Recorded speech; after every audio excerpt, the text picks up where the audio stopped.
We are back after a little brief hiatus.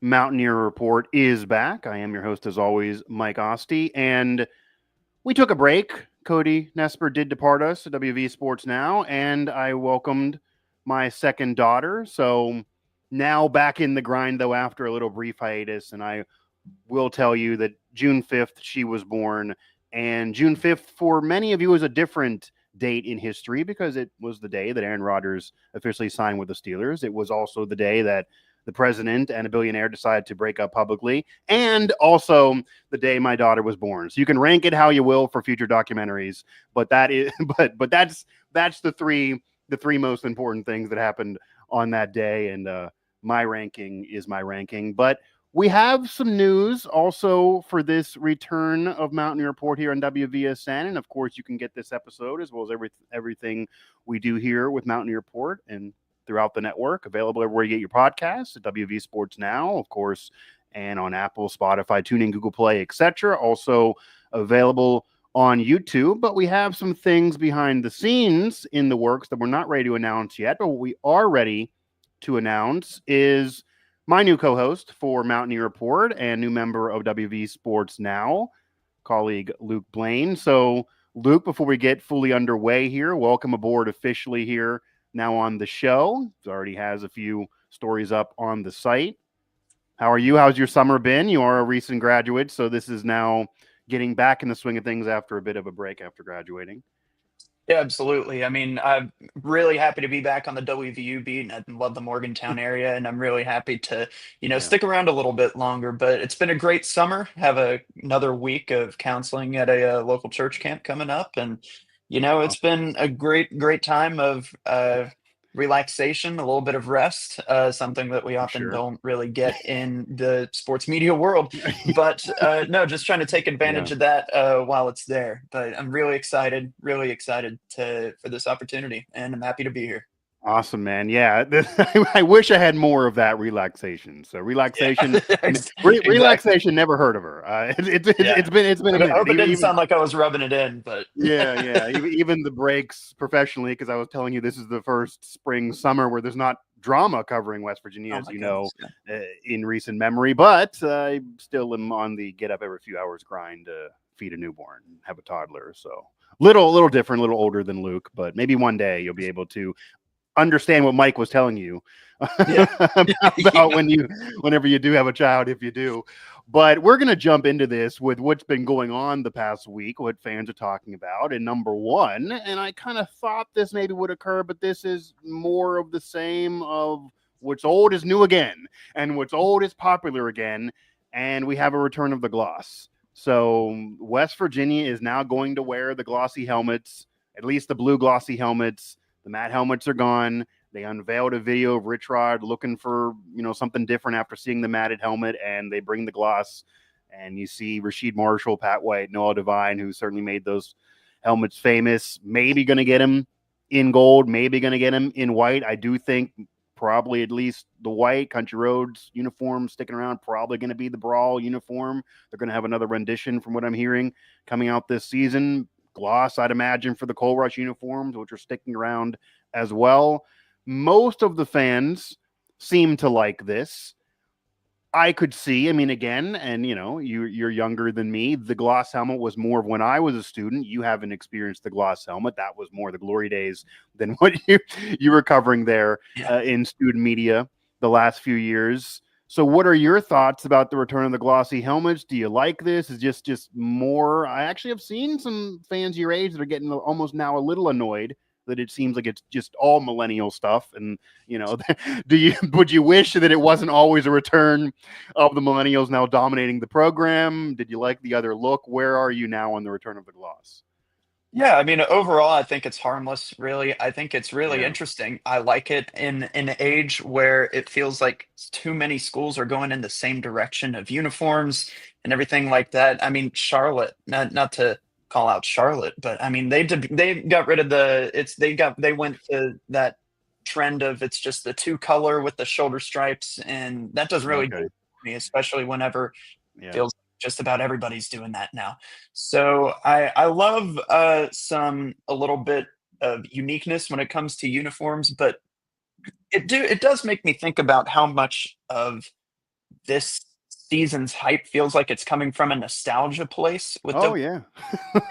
yeah, and obviously, I Yeah. mean, like you said, the recent years haven't been great, with with the exception of 2023. But I mean, just thinking about how many things that they're kind of peddling to get fans excited about the olden days, and like bringing back the throwback uniforms, now the glossy helmets, and you have former Yeah. legends like Pat White, Noel Devine on staff. Rich Rod in and of itself, that hire is just kind of not necessarily an appeal to the fan base, but it's something that definitely Yeah. got people excited and it's going to bring people in seats. But I just wonder if this is sustainable, I guess, in this level. But of course, if they Yeah. win games, it will be. So I think, overall, I think you have to find a way to get fans back and invested in this, because I think I can understand from a fan perspective where it feels like, they tried something new and it didn't work for about 5, 6 years. Yeah. So I think they want to go back to those olden days and those feelings of watching Geno Smith and, guys like Carl Joseph, Wendell Smallwood, and, Carl Yeah. Joseph was a little bit after that time, but you know what I mean? So they Yeah. want Yeah. to be taken back to those times of seeing the players, some sense of familiarity in that, because, WVU's kind of just been shaky in the past few years. And Yeah. so I think this is an identity fans can get behind. And overall, I mean, anything to get the fans excited ahead of the season, I would call a win. Yeah, Luke Blain, Mike Asti here, Mountaineer Report on WV Sports Now, and that is the nail on the head. They want fans excited. They want to sell tickets. They talked about this Yes. even openly during the spring, and even when Rich Rod was hired, he was making comments, and so was Ren Baker, that they want to sell out the season tickets. They want to pack the house, even for kicking off against an FCS team in week one. Don't want to make this about the schedule, but there's less excitement for the week one game, just the opponent itself. I think it makes more sense to have the schedule this way. It's more favorable, but you're leading into the backyard brawl a few years ago, the rebirth, Penn State, the last couple of years. The game was able to excite the fans even if the program wasn't winning. You don't have that now. So now you're looking to excite the fans, at least for week one, before you get into the bigger games and the brawl and the Big 12 schedule with the glossy helmets, with the uniforms, with Rich Rod, with the staff, just seeing Pat White on the sideline, all of that. And then Rich Rod himself, even the fans that are against the Rich Rod hire, and there are still some that certainly exist, even if you don't see them as much on social media. And he says he hasn't encountered any of them. I don't know if that seems a little hard to believe, but there definitely are We some of know, we those. know he did at the opening press conference. Well, at the opening presser, he did. That is true. He encountered one at the opening presser, and he claims that it's been smooth sailing ever since then. And that he handled that really well, though, Yes. calling the kid Yeah. a Pitt fan. I don't know if he really was or not, and then that kid getting booted. And the fans that were there cheered Rich Rod more than that fan. So he handled one, Yeah. and that was it. But there are still some out there, whether he's hearing it or not. There are some out there. So I think even that contingent of people, though, when you do bring back Pat White, Noel Devine, you already have Rasheed Marshall, who Neil Brown did bring back. You now have the throwback uniforms to 65. You have the glossy helmets. That right there maybe adds some excitement just in general. And there's at least an intrigue for Rich Rod. Even the people that are not a fan of the hire, they don't like Rich Rod personally or think he can't do it in the Power Four because he hasn't since Arizona 10 years ago, and Jacksonville State is a group of five success. Even those people are just intrigued by it. I mean, I've said this to the program, and I truly believe this without actually tabulating each interview, that he's the most interviewed man in the country at any program. I mean, you turn around on YouTube and you get another Rich Rod interview from someone. So all of that is part of looking to sell tickets, and that's a part of the era. They do want to raise and make money. It's all a part of rev share. They're better off than in the past regime where it was just, pay NIL style only, but still, this is all about marketing and part of that ploy. And I know Ren Baker well enough, and I also know how they usually operate uniform wise, at least what they wear week to week, and some of that's already been announced. They usually do poll the players. So I don't think they bring back the glossy helmets of these players who are, of course, closer to your age than mine. They wouldn't do this if they didn't want to, if they didn't like the helmets, if there wasn't some excitement from the players, at least the star players. I'm sure Jaheim was asked, maybe, would you like the return of the glossy helmets? So that's part of this. I do find it funny. We talked about this on a past show that they're harkening back to celebrate 1965 when the 1975 season, and it will be the 50-year anniversary, was a better one. that was a Peach Bowl win. And 65 they did win a conference title despite going 6-4, but they did win the Peach Bowl in 75. But I'll digress. I think they like the baby blues. Renbaker liked the baby blues, so I think that's part of it too. But as you said, they got to win. It doesn't matter how they look or who's on the team or who's on the staff or who's coaching. If they don't win, and if say they would lose on the road to Ohio and against the Group of Five, or they would lose the brawl, or they just don't do it in the conference schedule even in year one, that would definitely lose some steam from this for sure. Absolutely. Because, I mean, the Rich Rod hire felt like, I mean, you could feel it in that opening press conference. It felt like there was momentum in the fan base. And there was momentum in the fan base last year as well. And that got lost after the first 4 or 5 weeks. And it was not pretty to see from a fan perspective to not see WVU live up to the expectations that were set out before them. Because I think a lot of fans at least expected the Penn State game would be competitive, and wasn't. So it'll just depend on what WVU can go out there and execute on the field. I mean, it's a new coaching staff, new system. So it's going to be exciting. I am excited to see what the Rich Rod offensive identity will be, which we know he likes to hurry up. We know he kind of, a little bit more of a spread action offense. So it'll be excited. And I think the fans are excited too. And really, I think that is what they look for a lot of the time is what are the fans excited about? Yeah, and they're not going to make decisions just for the fans, whether the fans like that or not. But they 100% want the fans excited, and that's also very, very true. They bought some goodwill off of the 2023 season. A lot of fans were already down on the Brown regime, but they proved a lot of doubters wrong. They did win 9 games. They won the Mayo Bowl. Yeah, maybe it should have been 10 or 11. I've talked about that. I think they lost some games they should have won that year. It could have been more. Browns even said that outward to the public and even actually told me personally. So that's true for the naysayers who always brought that up that year. But it at least got a lot of the Brown haters to kind of come around. You were seeing the Neil Breezy shirts before the Penn State game tailgating. That wouldn't have been the case from people that didn't like him the year before. It kept him around for another year. And of course, it did buy some excitement. But then that excitement was quickly dashed when you get destroyed by Penn State, who they had said the McAfee show was hyping it up. Everybody was saying that, okay, maybe they won't win, but they're at least going to be competitive and it'll show what they can do all year. They weren't. They were more competitive the year before, as crazy as that sounds, and Brown said that wouldn't be the case. And then, of course, they blow the brawl. The season just goes completely down the drain. You got billboards up, Brown's fired. It went the exact opposite of the year before, and that kind of ruined the fan base all over again. It got very, very toxic. Hiring Rich Rod did kind of add some excitement and intrigue. Even people that hated Rich Rod, it's okay, the resume is there. There are other people they talked to. I reported on Kotonicki being one, but Rich Rod was that front runner and people are into it. That opening presser, as you mentioned, was wild. I mean, I've been around intro pressers, college and pros, and really nothing like that. I mean, that was a pep rally. That was what you would see before a big game, not really introducing a coach.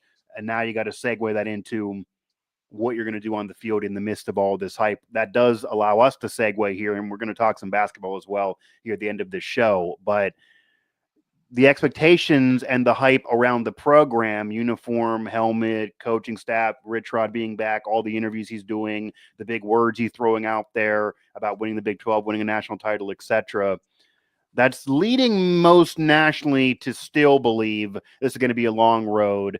And most nationally are predicting this to be a tough year. Some are even saying they won't make a bowl game. Rich Rod has said publicly, he told me directly at the Pittsburgh Caravan, that he cannot go 3-8 like he did in year one way back in the day. Everybody knows it did take a while. People remember the big wins and Pat White and Slayton and all of that, but it took a minute. But it might be quicker to do it in this era with the portal and the way things are. It's a different climate, but he said he can't do that again. What are your thoughts on nationally everyone being kind of so down on the program, expecting a losing season right away, how the roster looks now, kind of maybe what you expect out of this team? Because I think fairly, even for us who've seen the team and been covering the team, it's hard to say. I'm not even sure how the people who are so down know that, or people that are so high know that. he didn't even allow the media to see more than 8 minutes of practice. He's in pretty close to the vest, and that's true. I don't know people that are saying they're going to win 4 games. That's just almost an unknown on the roster. But where are you as we sit here now on July 2nd? Well, I mean, from a media member's perspective, I would have to say that it makes sense. Yeah, You think about all the talent that WVU had on the roster last year and look at where they've gone. A lot of the players who left last year are at P4 schools, and they're trying to fill those holes with FCS and G6 players, and I'm just not sure that's going to work. So I can understand that from the media member's perspective when you're trying to evaluate WVU, because you can't really even look at this roster and give a confident answer on who the starting lineups may be and sure. who's gonna, other than quarterback, running back, and Ronnie Gallagher and Jaden Bray are probably going to get a lot of reps at receiver. But how do they fit into Rich Rod's offense is the big question.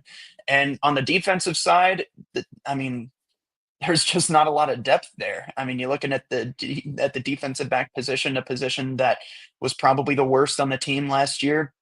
Some of those guys stuck around. Some of them left. Some of them went to the draft. But Yeah. it's really going to depend on, with the new DC, what kind of system you can put together there. Because I do think there was talent on last year's defense. I just don't think that the system fit their capabilities very well. Yeah. But I think the good news is for WVU fans is if you take a quick look at last year's Big 12 predictions and the way it shook out this year, I'll just say it. Nobody knows anything about the Big 12. Even and that's just the Right. case. No, 100%. It is the most open P4 conference, I feel. Yeah. It has the clearest, most open road to the playoff, where if you can just win more, which every game is just about winnable, you can do that. I mean, comparing the standings to at the preseason, they projected Utah number 1 with 21st place votes. They won 2 Big 12 games. Kansas State was up there. Oklahoma State winless in the Big 12 to everybody's surprise. I mean, Kansas had a little bit of a down year after 2023. Arizona was projected number 3. They also finished with 2 wins, or number 5 with 3 first place votes. Yeah. Lost Iowa to West State, Virginia. That was Nico's big game on the road. Yeah. Yes, absolutely. So, I mean, just going down the line, and Arizona State, who was predicted last, won the conference. And they almost upset Texas in the CFP. So it's like, yeah, I can say this, we can say this, but really we don't know much about WVU because we don't know much about the Big 12 as a whole. Yeah. So it's like, and there's a lot of games that I would put down as coin flips. I mean, Houston's also in a rebuild. TCU has some uncertainties. I'm not as confident about BYU. BYU, I mean, they were a really good team last year, but from year to year, that can change. I mean, BYU 100%. could come back, and there's so many. The things year before they were awful, change. so they've done that back and forth. And what you're saying actually leads into some recent news as well. The Big 12 preseason poll is gone. The Big 12 preseason media poll is gone. They don't want to ask us what we think the standings are going to be. And to be fair, even if you go back the year before when West Virginia kind of had that surprise 2023, WVU was predicted to be at the bottom of the conference going into that season. They end up in 4th, and they obviously win 9 overall games. The Big 12 preseason media poll has been off for years on end now, and certainly when you go into now this new era of the conference, it is wide open, and at least regardless of how they've changed the format, you at least have a path of getting in the playoff now. So you definitely want to win the Big 12. I mean, the way it works now, unlike when Rich Rod was coach before, you can lose the brawl and still end up in the CFP if you happen to win the Big 12. So your season's not exactly over early on, even though the fans may view it that way. So it is all about the conference, really, and it is so freaking wide open that you just really, you really don't know. And especially when, I mean, right now, I definitely think Nico Marchiol's in pole position. I'll use a Mike Tomlin phrase, in pole position to be the starting quarterback. I would be surprised if he's not the starter. Jalen Henderson has a big upside. I was kind of disappointed in his play during the spring, and maybe he's rusty from being hurt, but he was a high recruit to Texas A&M. Other P4s did want to offer him. He seems to fit what Rich Rod wants to do more. He's kind of a closer comp to Pat White than I would say Nico is. I've always said I don't know if Nico's fast enough for Rich Rod, even though he's a willing runner that Rich Rod always says. We'll see. I wouldn't be shocked if whoever's the starter, especially if it's Nico, and maybe they lose the brawl, if that doesn't change early in the season rather than Neil Brown liked to wait until the year was basically over. I think Rich Rod has pressure to do it earlier. but I think Nico will start. But that's not even announced. And Rich Rod jokingly basically admitted he's not going to announce it until, right before kickoff, basically. So you don't know the QB if you're in the national media. The defense, you mentioned it, was really the reason why the year went so bad last year. I mean, certainly the offense wasn't good enough, but Garnet Halls was a major disappointment, a colossal disappointment, and the secondary was just putrid. That got to be better again, or it won't matter. They blew the brawl not because of the offense. They scored in that game. It's because the secondary and the defense was so bad. They just let Eli Holstein do whatever in those final few minutes. So that has to be better, or it won't matter too. And the only one positive protection off the defense is if you saw College Football 26, the leaked ratings right now have the defense as giving you kind of a solid number there. I believe 80, a little better than the offense and actually better than some teams that are supposed to have some All-Americans. So we'll see. Maybe they think the defense could be better than people think, but Zach Alley has pressure too. I wrote about this. I mean, he was arguably, no, really, it was the biggest offseason signing and the biggest offseason move outside of Rich Rod is getting him from Oklahoma, plucking him. He's probably going to be a future head coach someday. And, his defense wasn't really that great by the numbers last year with the Sooners, even though he's viewed as this sexy defensive coordinator hire. So he has pressure to do that. And if they have a bad year and the defense is bad, he's going to go from a future head coach guaranteeably, where West Virginia is going to have to pay a lot of money to keep, to he maybe is not going to get those opportunities in the future. So we will see a lot. A lot is what we will see in fall camp. They will maybe tweak the roster a little bit in fall camp. These players will merge. Jaheim White didn't even get on the field that much in the spring. So we will see him. He looks, just from pictures, he looks a lot bigger. He's definitely fast. He looks like he's put some muscle on.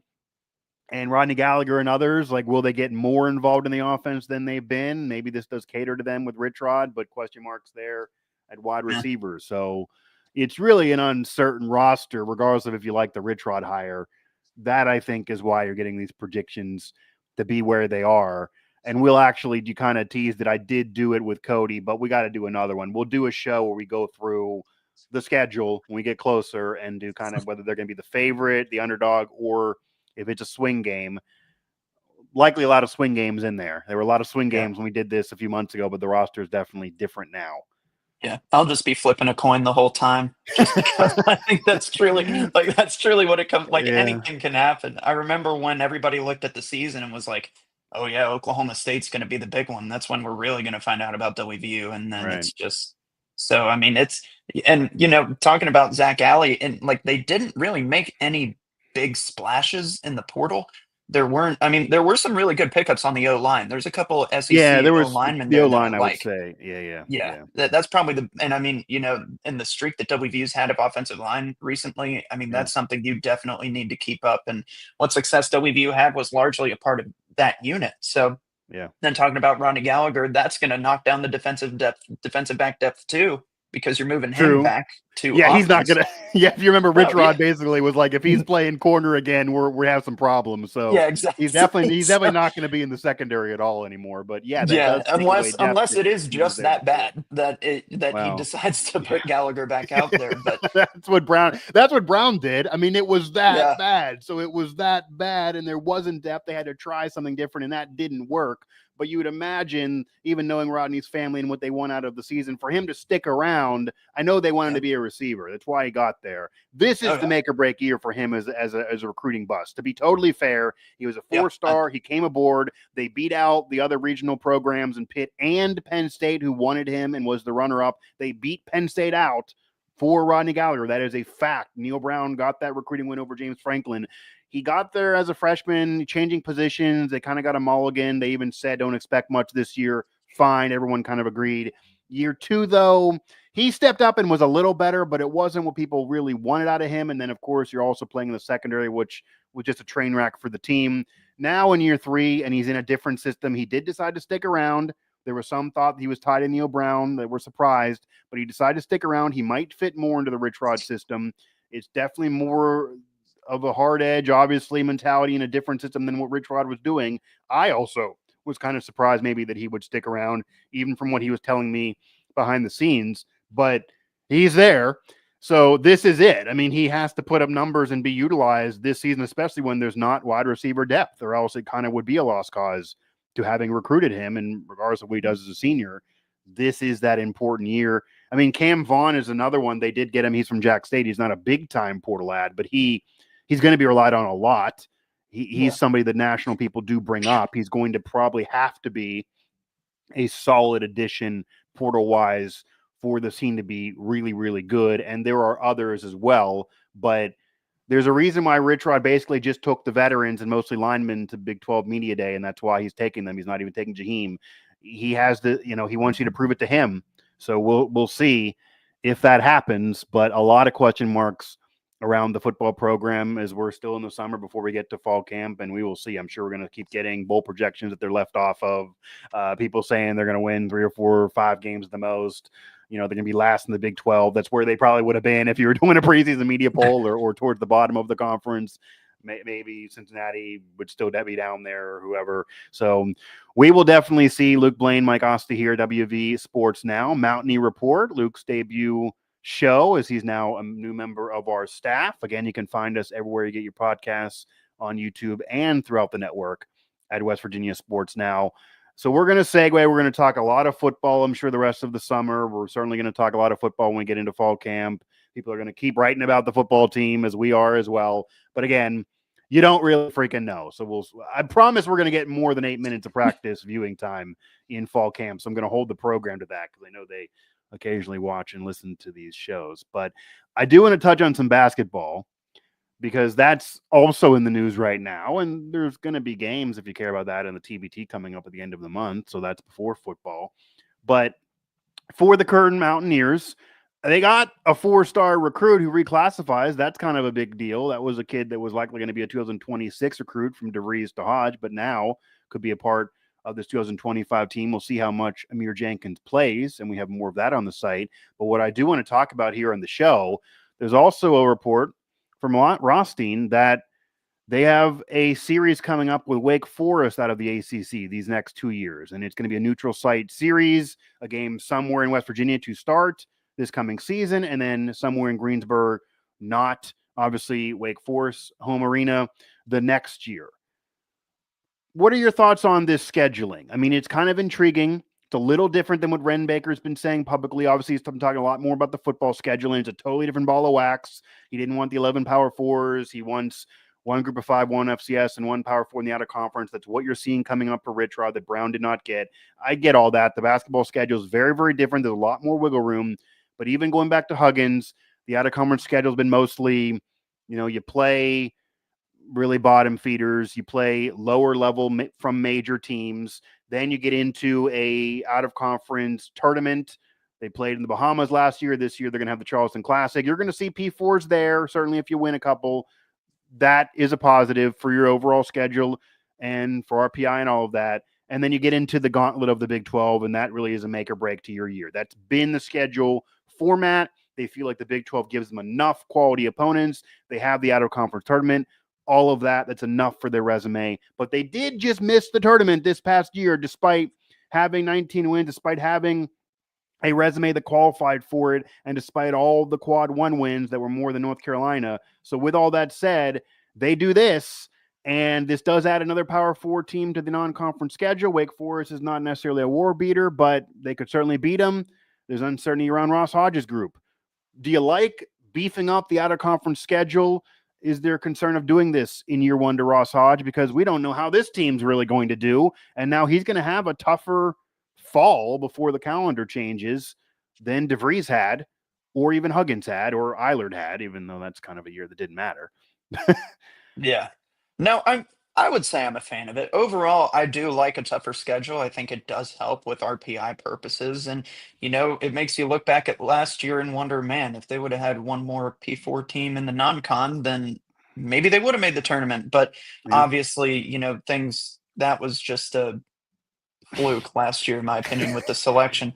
But I mean, it's just, looking at it, you do have opportunities with the out of or the Thanksgiving week tournament. But I mean, WVU had some really good wins. They looked great in the early Mhm. part of the year, but you also had to factor in, I think, if you're looking at their wins, like how many of these giant wins were against Robert Morris, Iona, Bethune-Cookman, and Mercyhurst. So it's like it's hard to. I am a fan of trying to get there because I think those can give you a lot more wiggle room early because a buddy of mine, Tanner Mounts, said it this year. The most Yeah, important rankings are the ones at the beginning of the year because sure. the effects of those are going to last longer. That's your starting place. Even if you beat the number one team in week one and then they miss the tournament, you still have a win over against the number one team in the country.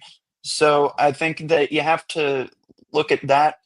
And, Wake Forest, I mean, not a team. It's been a while since they made the tournament, but they're coming off of Right. back-to-back 21 win seasons. That's not an easy thing to do. But, at the end of the day, I think you're right. It comes down to what you do in Big 12 play. And WVU came short a little bit too much in Big 12 play last year. I really do think they would have made the tournament if they could have held on against Colorado. But Yeah.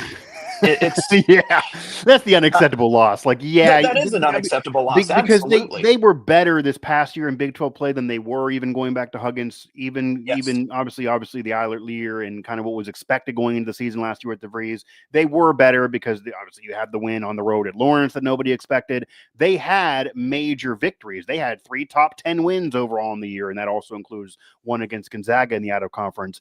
But then you lose to Colorado to end the season. You don't really do anything in the conference tournament. You do also have other rough games at the end of the year after that Kansas win.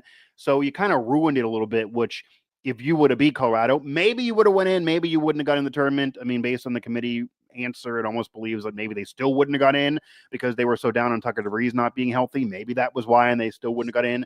But it puts a Which bad that's stain ridiculous. on I'm sorry. that would, yeah, I mean, that's definitely a That was, ridiculous I reason. was looking at the TV when they mentioned that. That was unreal. I'm Yeah, sorry, that's an but I'll let insane you keep going. reasoning. That's an insane reasoning, but Yes. hey, I believe them that to be their reason because they made an insane decision. So hey, if Yeah. that's your reasoning, then Sure. the Colorado game would not have mattered. That's what I told people that were kept bringing up the Colorado loss, why they didn't feel bad. It might not have mattered if they were all down on Tucker DeVries. If that was the committee's issue, he wasn't going to play in that game. He wouldn't have played after that game. He hadn't played since December. Like the Kansas Yeah. win was without him, so that was immaterial. But yeah, it looked really really bad to lose that. It is about the Big 12 schedule, but now, as you're saying, that the Big 12 is a schedule that you're going to lose games. Even if you have a good year, you're going to lose games. It's such a gauntlet. But if you beat Wake Forest, regardless of what they are, they're going to, figuring they're at least a fringe team that is fringe to 20 wins and maybe on the bubble, at least that, then that win can also be a boost for you. And then assuming you win a game or two in the Thanksgiving tournament, you'll have another P4 on the schedule. I do wonder, we almost got to ask Ren this, if this was an answer to not getting in last year, if he feels like they need to do a little bit more on the schedule, what led to this? Now, the flip is, and I've already seen some men disappointed, do you like this being a neutral site series? Would you rather this be in the Coliseum if you're going to especially try to win this against the P4? Does that affect this game at all to you? I'd imagine it's less likely students go, but you're certainly going to have a big fan base there who are in other parts of West Virginia that maybe don't get to Morgantown all the time since it's on a border and it's literally closer to me in Pittsburgh than it is to a lot of West Virginia fans in the state. I don't know where this is going to be, but maybe this is at the Charleston Coliseum, or the Charleston Civic Arena. Like maybe this is closer to some people. Where are you there on this being neutral? I thinking about it, I'm pretty okay with it for the main purpose of I think a lot, everybody schedules those buy games earlier in the year, Yeah. but it also comes down to the non-con schedule is also a major part of it is evaluating your roster, figuring out rotations, figuring out what works and what doesn't, because you're finally playing against other teams. And it's not like, I mean, they scheduled a D2 team last year in the exhibition game, so it's not like that's going to be a fair level of competition. Right. But that because the point when, I mean, yeah, WVU won games early in the year. They went into the battle for Atlantis 3-1. But when people really started paying attention to them was, oh, they beat Gonzaga. They Yeah. beat Arizona after a third straight day of playing. Then they lost. They took Louisville to overtime, a team that was really, really hot at the time. Yep. But I mean, at the end of the day, I think that'll give you a better evaluation of your roster and how they match up to other P4 levels of play. And, a neutral site win against Wake Forest is still going to help you out more in RPI standpoints than a home win against North Carolina Central in December. So Yeah. I think you do have to find a balance there of figuring out what the team is, because evaluating is a huge part of it. They said it in Eilert's year, the whole year they were just waiting for the team to mesh, which that never happened. But that was a big part of it. Yeah. That's where there were value in those Yeah. early games. And being somebody who covered the team at that time, it was like, oh, okay, yeah, they can put this player here, but they can't, this player needs a certain number of minutes. So I think that overall, I think that gets forgotten when we think about the non-conference schedule and what role it plays into that, because Isn't that a not every counter to team's not do this, rotations are the though? same. What is it? Isn't that a counter then? That would be I feel like that would be the counter argument to not schedule this right now. I actually do like the game, and I do think it makes sense Yeah. for RPI, and maybe as an answer to not getting in last year. But you're almost making the counter to not do this, because this is year one of a new head coach. He's going to have to evaluate the roster. They had some solid additions, and Eagle Staff and Brandon Lorien, etc. But there's not a P4 addition like Javon Small from a year earlier. You could evaluate DeVries's class a little better than Ross Hodge's. You can't rely on these high school kids, even though if they're great recruiting wins, it's going to be hard to believe they're going to be world beaters and great players right away. And we're talking about early in the season here. So he's going to be doing that evaluation even in the beginning of the season. And then you're going to have a P4 neutral site game smack you in the face. You're evaluating against a team that certainly could beat you if you're evaluating. Whereas when you're playing, Monmouth and Robert Morris, you can evaluate in that game and still win. Even if you don't win by 30, you win by 15 because your evaluation didn't go well, but you're still going to win. That almost is the counter argument to maybe not do this to him while you're evaluating, because while it'll be a great boost if you win an RPI, and maybe you'll go in with it being neutral site and RPI won't kill you. The way that works is even if you lose, if you're projected to not do well in the game or it's a close game, it won't kill you in RPI. A couple of years ago, if you remember, they actually went up in RPI despite losing games. And Huggins last year in the tournament, they got in strictly off RPI. They had a worse year than last year with DeVries, and they got in the tournament off of RPI. So boosting the schedule can help you in that regard, even if you don't win. But you are risking losing this game where you otherwise wouldn't lose a game that was in its place, because you are doing an evaluation. So that kind of also is the counter of not doing this now. Sure, but it begs the question, does that early loss point out more things that need to be fixed that you can also fix later in the year that helps you win more Big 12 games? So again, it's all about finding a balance there, I think, when scheduling. And it also depends on the roster you have. It depends on your coach, which I am high on the Ross Hodge hire. I do like it. Okay. I think that that defensive mindset is something that a lot of West Virginia fans are going to get behind. And, he said it in his opening presser, the teams who routinely win the Big 12 are the teams that are the best defensively. Yeah. So I think this gives an opportunity for a little bit, even if you do take a little bit of a gut punch early in the year, it can also be time to figure out, all right, so what else needs fixed? And you're right, it isn't as safe as getting a win against some of these FCS teams early in the year, but I think it depends on fully your mindset of how you want your progression as a team to go during the season, which everybody wants that straight linear line up, and that's not always going to happen. Rarely does. No. Yeah. So especially in Morgantown, but Mountaineer fans are not used to the straight linear line by any means. They're used to the roller coaster ride. Not. Even if it ends well, they're going to experience a roller coaster ride and bumps every now and then. And this could also be an answer to Ross Hodge has talked about this. Ren Baker's talked about this, and this is just true whether it's fair or not to Ross Hodge in year one. There's a lot of pressure on this. Maybe not the pressure is on Rich Rod, but there's a lot of pressure here where, okay, DeVries' year, it was good, but it also proved to the naysayers who said, okay, you just can't win at WVU in this era, that you can. You can do it in 1 year. It doesn't take a 5-year turnaround. DeVries walked into the worst season in program history, arguably, with Eilert, and in 1 year turned it around to a bubble team almost in the tournament, should have made it, 19 wins, a 10-win turnaround from the 9 the previous year with Eilert as an interim. All of that, and he left, and it didn't keep him. But Hodge is now there, and if he has a 12-win year, people can absolutely say, "Are you not as good of a coach as DeVries was?" Because DeVries walked in year one and turned it around and made him a contender. That now is the pressure on Hodge, and it isn't fair either. But as you know, Ren Baker starts off all these pressers, and he certainly did this offseason to make it clear that, hey, we're not, this moribund program, even though we lost the coach to Indiana, with, 31 tournament appearances, this many Sweet 16s, Elite Eights, the Final Fours. These legends have been a part of this program. You see the banner up at the Coliseum. They now claim a national title. Like, they're promoting what their history is a lot more now.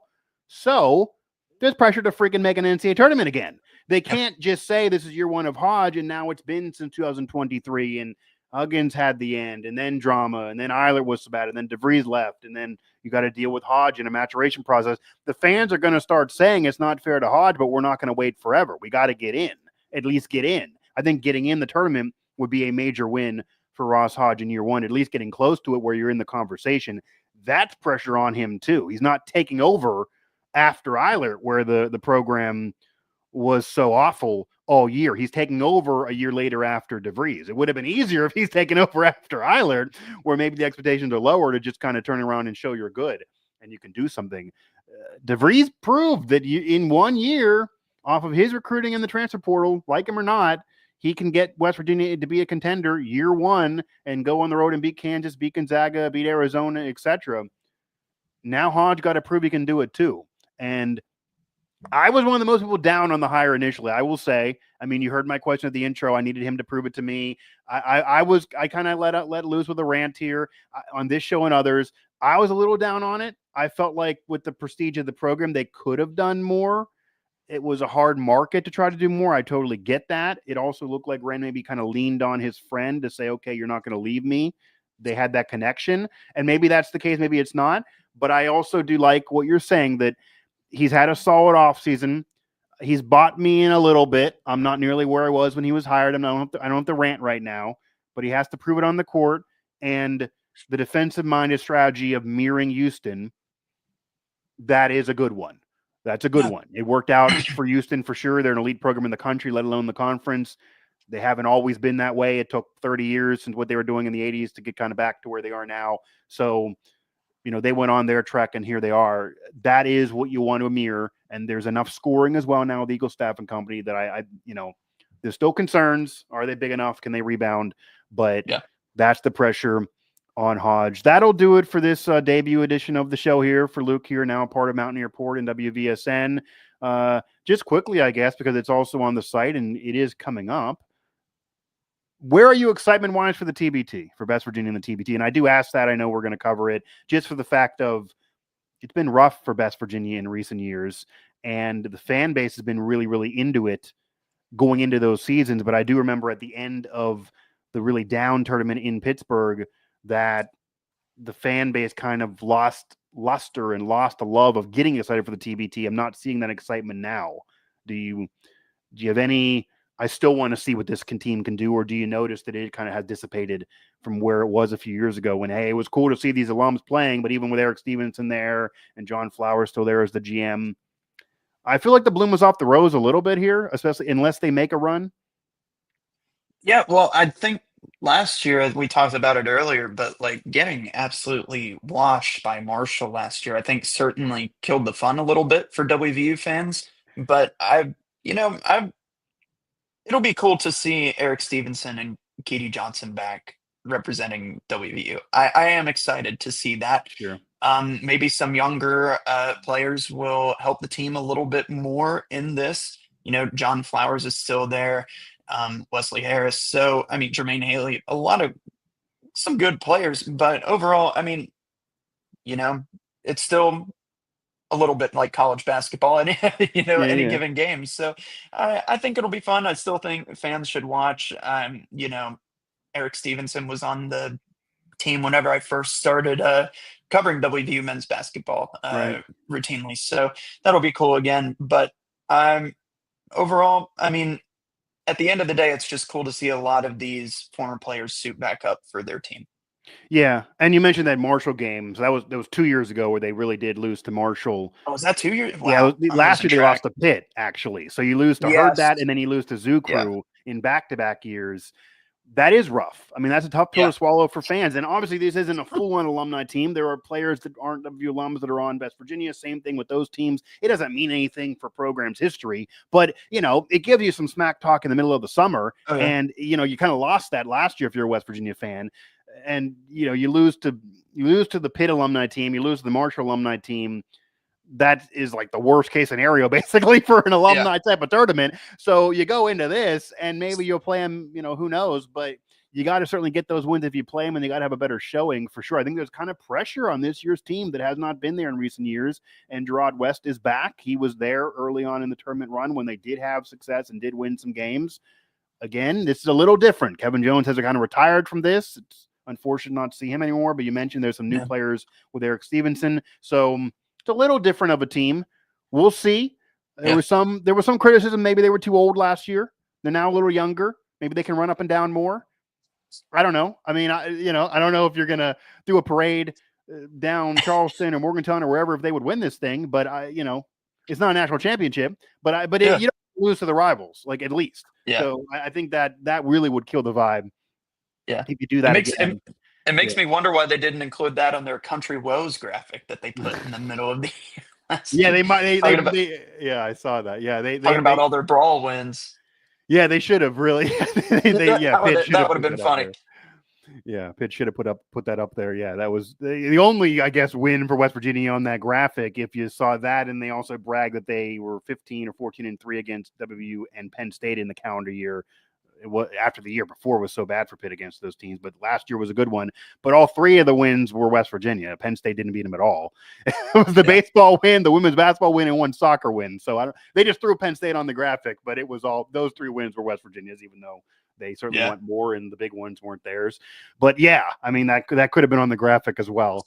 But we will have some coverage at WV Sports now of what they do in the TBT nonetheless, and that is coming up here in a couple weeks. So maybe we'll talk about it again. That'll do it. Again, you can find Mountaineer Report every episode everywhere you get your podcasts, throughout the network and on YouTube, and find all of our coverage at WV Sports Now.